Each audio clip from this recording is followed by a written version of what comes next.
of licks based on that of a video I saw of the late Tommy Boland jamming in the early to mid 70s.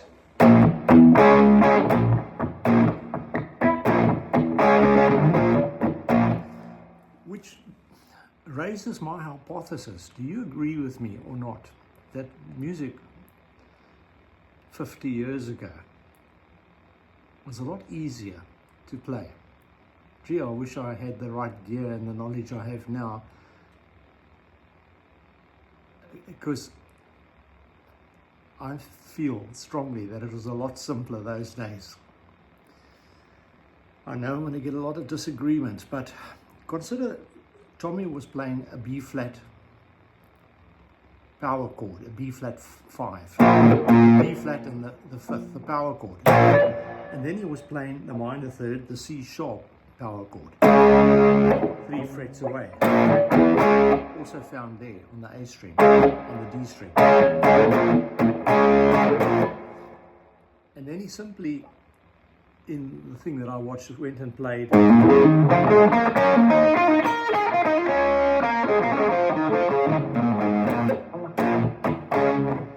he simply played a B flat minor pentatonic in 2 horizontal octaves in position 5 of the B flat minor pentatonic scale, because position 1 is here, it starts at B flat on the 6th fret of the E string. Now, if you watched my channel before, you know that I've told you you could play along with 98 or 99% of your favorite rock blues albums of the 60s, 70s, 80s, 90s, 2000s and beyond if you merely know 2 positions of the minor pentatonic scale. I'm keeping it in B flat for now.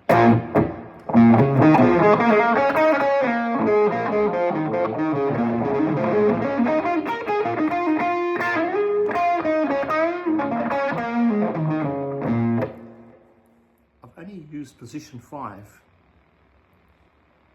which comes off the flat 7th interval of B flat, which is A flat. Now,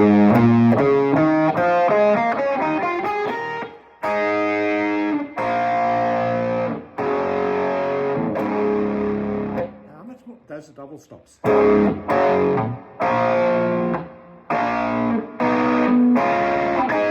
How much simpler can I make it for you? Because that's my hypothesis. It was easier, and you put your favorite recordings on of your favorite artist, from Deep Purple, Black Sabbath, Pink Floyd, just to name a few of the greats, Led Zeppelin. You're going to be astounded that you're going to be jamming along if you know those 2 positions and you know what key. So David Gilmour loved especially E minor, so you just relocate your root to E minor and play E minor. And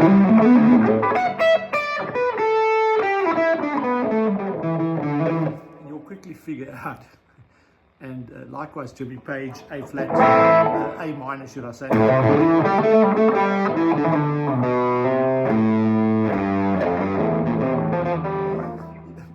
You're going to play along very quickly to your favorite recordings if you like a young, more junior or intermediate player. You're going to astound yourself, because I was several years ago when I discovered the magic of the 5 positions, and then even more magic when I discovered that you only need to use 2 to play with most of your recordings. Now, YouTube put up a thing on my channel, my viewing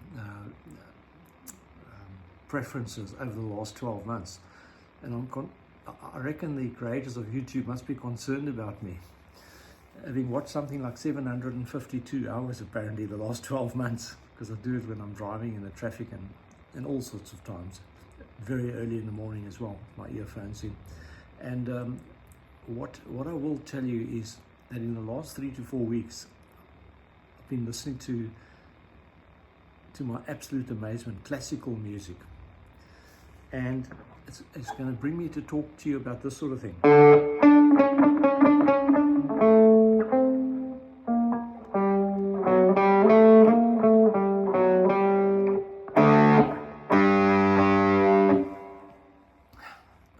to you about the harmonic minor scale.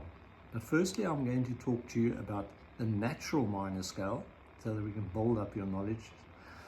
And then, because I found by listening to those classical composers, the greats of 300, 200 years ago, etc., they made extensive use of harmonic minor. So firstly, we're going to work at A minor.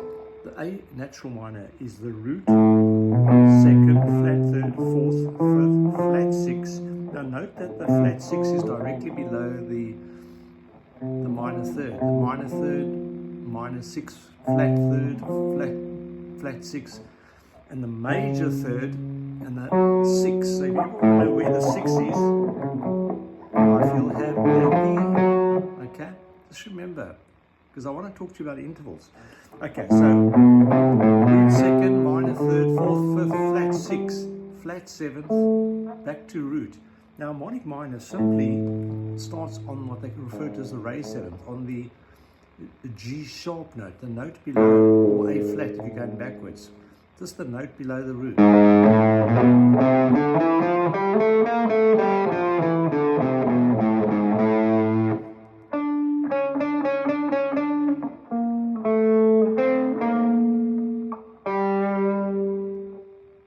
There you go. And you'll hear it. And by the way, I didn't think I liked classical music. What astounded me in the last month or so was how many of the tunes, dozens of them, I recognize, even though I never listened to classical music in my life intentionally. But we are surrounded by it. Were we here before is another hypothesis, because I can't believe how many of the tunes I recognize. So your compositions will get a lot more complex when you start to recognize the intervals on your guitar. By ear, by sight as well. And what I mean by sight, if I play out of D, oh, it sounds beautiful there. Well, I simply played the minor third, the F. Or the sharp 9, as it's referred to in the next octave. You know, sharp 2, you got me? 1, 2, sharp 2, and the octave thereof. You add 7 to 2, sharp 9. And when I went like this earlier,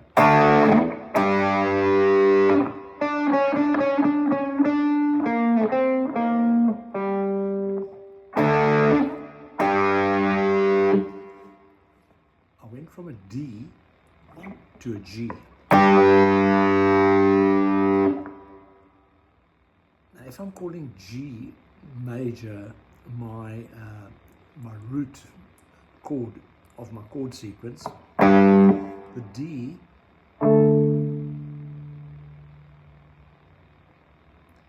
is the fifth. You know, G, C, the fourth, D, the fifth. Okay, 1, 4, 5 progressions you know well from your, you know what I mean. 1, 4, 5 progression. So G, D is the fifth interval in the G major scale and is also known as the subdominant. It gives you that tension. Needs to resolve to the root. Okay, the fifth to the root. And likewise, consider that the F sharp also gives you that relief. That's the dominant, the major seventh, the note before.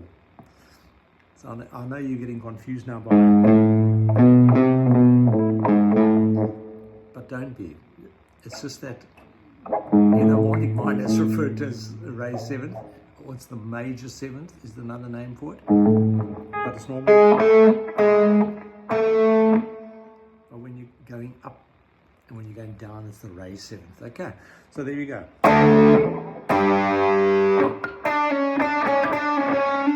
Now, if you think you know everything, consider Jingle Bells.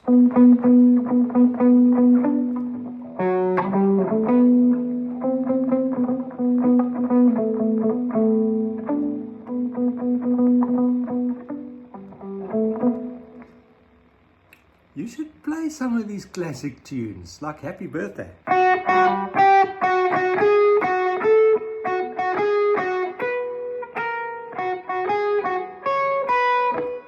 You see, I made mistakes. I didn't rehearse this, but I'm calling F sharp my root just for this purpose. Root second, fourth, major third. Root second, fourth, major third.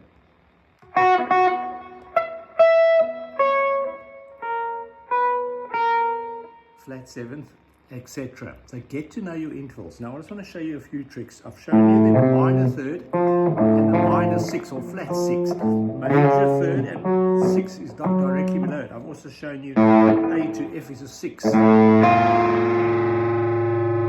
a six is also a flat six rather. A to F is a flat six and and therefore flat third is sitting there. I'd like you to know these intervals because it's going to open up your universe. Now look at Dominic Miller, who played that song, you know.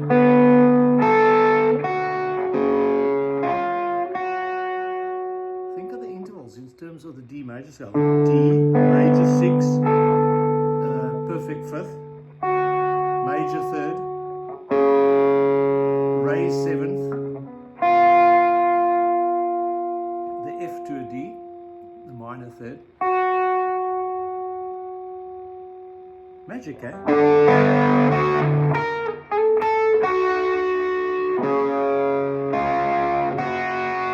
So it's demonstrating to you the power of intervals and your knowledge thereof and getting your ear to know them. And don't forget about happy birthday.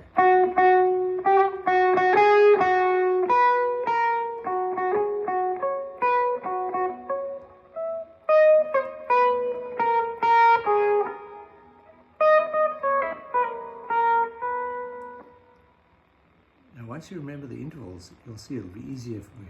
But your brain will remember the sound. So when you're making up more complex compositions or you want to play something like outside, you know, your hands and your brain will be more coordinated without you even thinking much about it. You're going to start doing all these things.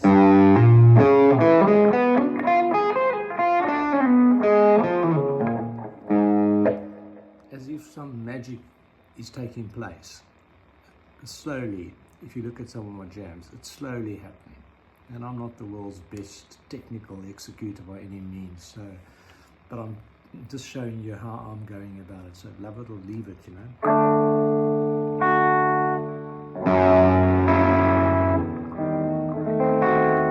And don't give up on these fancy jazz chords. I'm playing E flat diminished here.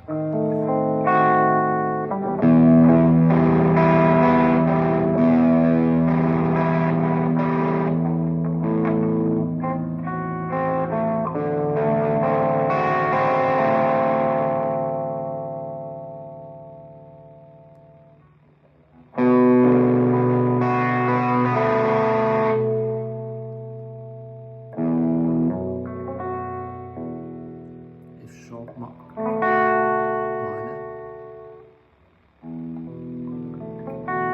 with the E in the bass though. Makes it a flat 7th.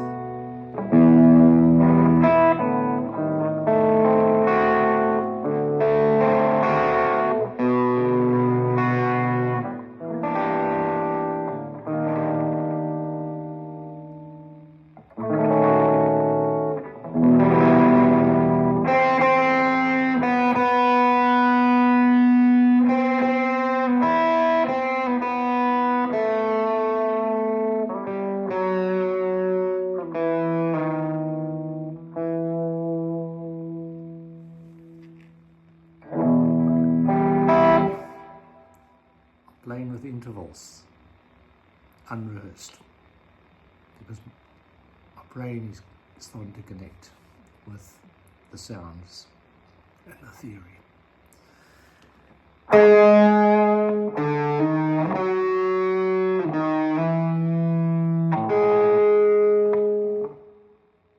Hungarian minor uses the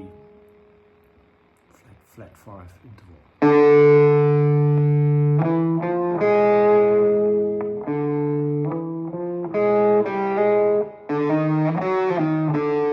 Phrygian dominant uses third interval and the flat second.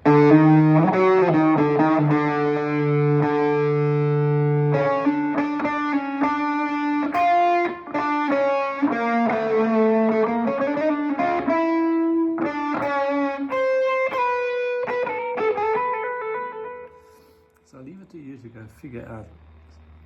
This is, of course, if you're interested in some new sounds, like I am, just experimenting. So enjoy the journey. Like the great late Johann Sebastian Bach, passed away at the age of 65, born in 1685 and passed away at age of 65 in 1750. And what I want to tell you, I viewed a video on YouTube which played you the compositions, extracts of compositions that he had composed from the age of 10 to the age of 65. And I went at random from age 10 to 15, and I went from age 50 to 65. And it showed me his genius in that I could hardly tell you the difference between his compositions when he was just, 10 or 12 years old versus when he was 62 years old. He certainly knew his intervals, I can tell you that much. Like they say, Beethoven was totally deaf when he composed his music, because his was done by sight, by writing out the music that was in his head. So you need to work on these abilities. Yeah, I played guitar by ear. Only some 7 years ago, I learned my first scale. I was playing in several bands, but I'm very happy I've got the basic music theory under me now, because it's definitely helping me. It's just beautiful.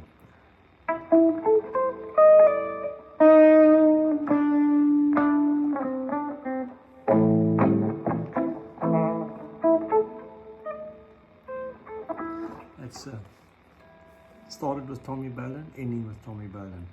It's an extract of the intro to his highly acclaimed song of 1977, Savannah Woman.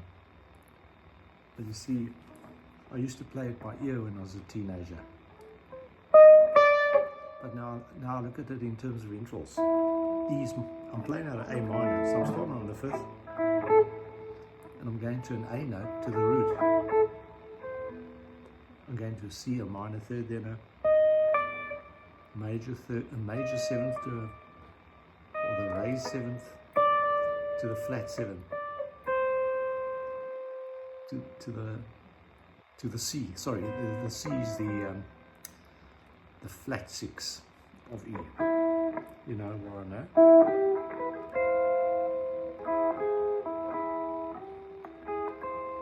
Now, you can question me now, why is it not directly below? But that's because of the tuning of the guitar between the G and the B string. So use these little tools to pick up your interval distances quicker. E to B is the fifth, that's the flat six. That's because the guitar is tuned in a major third interval between G and B string, not fourths like the rest of the guitar.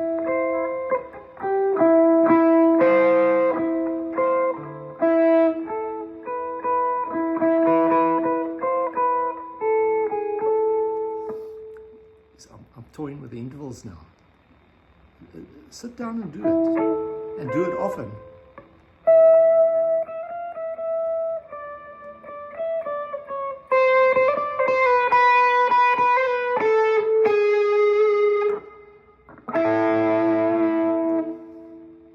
You heard that resolve there. You know what I'm talking about now, about those dominants, etc.